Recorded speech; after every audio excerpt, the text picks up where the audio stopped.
On January 3rd, 2026, at exactly 2:01 a.m., American helicopters touched down in Caracas. The night sky was still dark. The streets were quiet. Within 30 minutes, Nicolas Maduro was in custody. A sitting president removed before sunrise. And just like that, control over the largest proven oil reserves on Earth shifted hands. Around 303 billion barrels. At roughly $57 per barrel, that's more than $17 trillion in underground wealth. But this was never just about Venezuela. This was never just about one country, one leader, one operation. This was a move inside a much larger pattern. A pattern older than modern politics, older than capitalism, older than democracy. A pattern that is repeated for over 2,000 years. A pattern so consistent that once you understand it, you begin to see it everywhere. Right now, United States national debt stands around $38.5 trillion. It is growing by billions per day. Interest payments have crossed $1 trillion annually for the first time in history. That means the government now spends more on interest than on national defense. And this is happening while more than 140,000 millionaires are projected to relocate from traditional Western wealth centers this year alone, the largest voluntary wealth migration ever recorded. These are not random events. This is not coincidence. This is stage 4 of a 7-stage cycle that has already destroyed the Roman denarius, the Dutch guilder, and the British pound before it. The operation in Venezuela is not the beginning of something new. It is a symptom, a sign of an empire in its expansion phase, reaching outward for hard assets to support a financial system that is becoming increasingly fragile. And history is very clear about what comes next.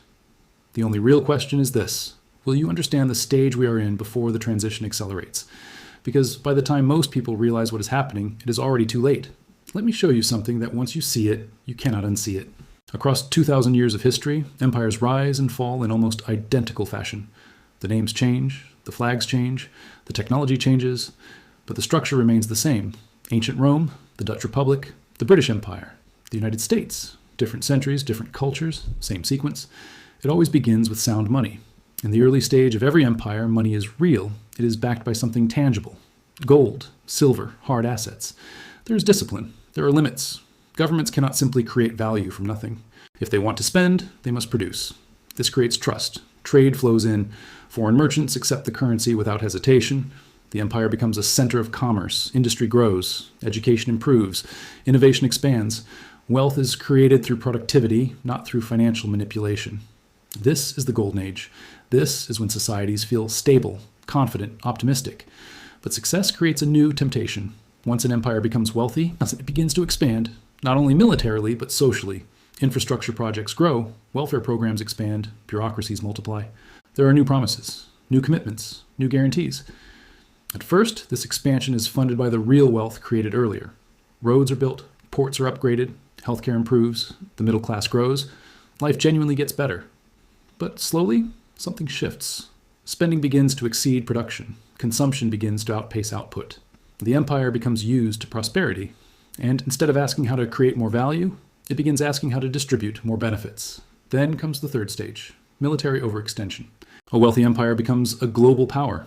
It protects trade routes. It maintains overseas bases. It supports allies. It intervenes in conflicts. Each action is justified. Each intervention is described as necessary, but all of it is expensive. Costs rise faster than tax revenue. Deficits grow. Politicians face an impossible choice: cut spending and lose popularity, or borrow more and delay the pain. Almost every empire chooses the same path: borrow. And when borrowing is no longer enough, they debase. In ancient times, they shaved silver from coins. In modern times, they expand the money supply digitally. Different tools, same effect. More currency, same goods. Inflation begins slowly. At first, it seems manageable. The system continues. Markets rise, asset prices inflate, people feel wealthier. But trust quietly erodes. Foreign holders of the currency begin to diversify. They don't announce it publicly. They don't panic. They simply reduce exposure. They buy gold. They sign bilateral trade deals. They settle transactions in alternative currencies. This is stage 3. And then comes stage 4, desperate acquisition of real assets. When an empire senses that its currency is losing credibility, it seeks tangible backing. Oil, minerals, farmland, strategic infrastructure, rare earth metals, shipping lanes. Military operations increasingly overlap with resource security. Regime changes begin to align with commodity access. Official narratives speak of democracy, security, human rights, anti-corruption.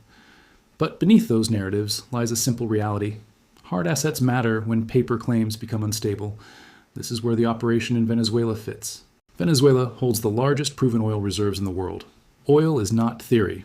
Oil is not digital. Oil is not speculative. It is physical energy, industrial power, strategic leverage. Securing control over that resource at a time of rising debt and rising interest burden is not random. It is textbook late-stage empire behavior. But here is the uncomfortable truth. Stage 4 does not solve the problem. It only buys time. 5 years, 10 years, sometimes 15. It provides temporary relief, temporary stability, temporary confidence, but the underlying imbalance remains. Spending still exceeds productive capacity. Debt continues to compound. Interest payments consume larger portions of revenue. And eventually, confidence begins to crack at home. Stage 5, loss of public trust. This is when inflation becomes visible in daily life. Not in official statistics, not in press conferences, in grocery stores, in rent payments, in insurance premiums, in tuition bills. The middle class begins to feel squeezed. Savings lose purchasing power. Wages fail to keep up with rising costs. Wealth inequality expands dramatically. Those who own assets thrive. Those who hold cash fall behind. Political division intensifies. Social cohesion weakens. People search for someone to blame. The wealthy, the government, foreign countries, immigrants, corporations, the central bank. Meanwhile, foreign governments quietly reduce reliance on the dominant currency. Trade alliances form outside the traditional system. Gold reserves increase globally. Commodity settlements shift away from the old standard. The reserve currency privilege, once taken for granted, begins to erode. Then comes stage 6, fiscal dominance. This is the mathematical trap. Debt becomes so large that raising interest rates to fight inflation would bankrupt the government. But keeping rates low destroys the currency's purchasing power. The central bank loses independence. Monetary policy becomes subordinate to debt management. Every decision is constrained. At this stage, there are no easy options. Every path carries pain. And finally, stage 7. Collapse and reset. Sometimes it is hyperinflation. Sometimes it is sovereign default. Sometimes it is a slow, grinding devaluation over years. But the outcome is consistent. The old currency loses its status. Savings denominated in that currency lose value rapidly. Generational wealth evaporates. And at the same time, hard assets reprice dramatically upward relative to the collapsing unit of account. This is the great wealth transfer, not because wealth disappears, but because it changes hands. From those who trusted the permanence of the system to those who recognized the pattern early. Now let's examine history. Consider the Roman Empire. At its peak, Rome controlled vast territory. The Roman denarius was trusted across continents. Under Emperor Nero in 64 AD, the denarius contained around 94% silver. Real intrinsic value? But maintaining legions across Europe, North Africa, and the Middle East was expensive. Administrative costs grew. Political promises multiplied. So Rome reduced the silver content.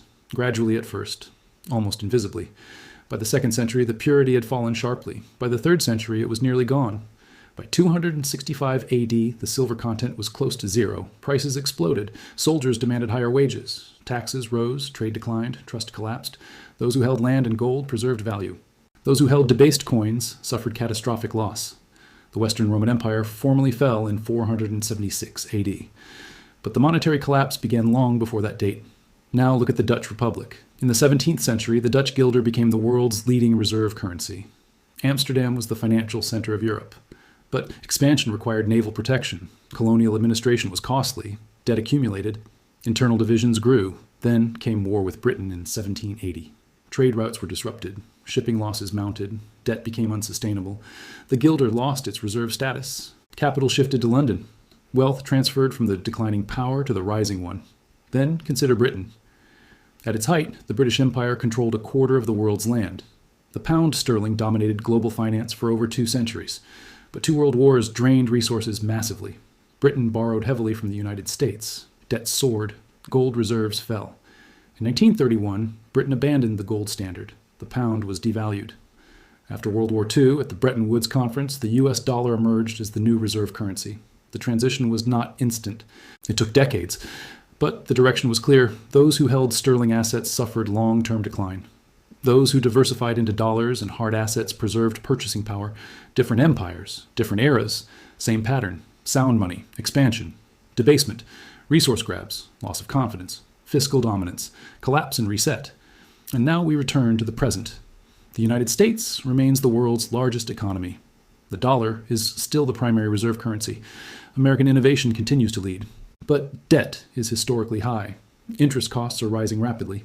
Global competitors are strengthening. Trade alliances are shifting. Gold purchases by central banks are at multi-decade highs. And when helicopters land in resource-rich nations during periods of fiscal strain, history suggests we should pay attention, not with panic, but with awareness.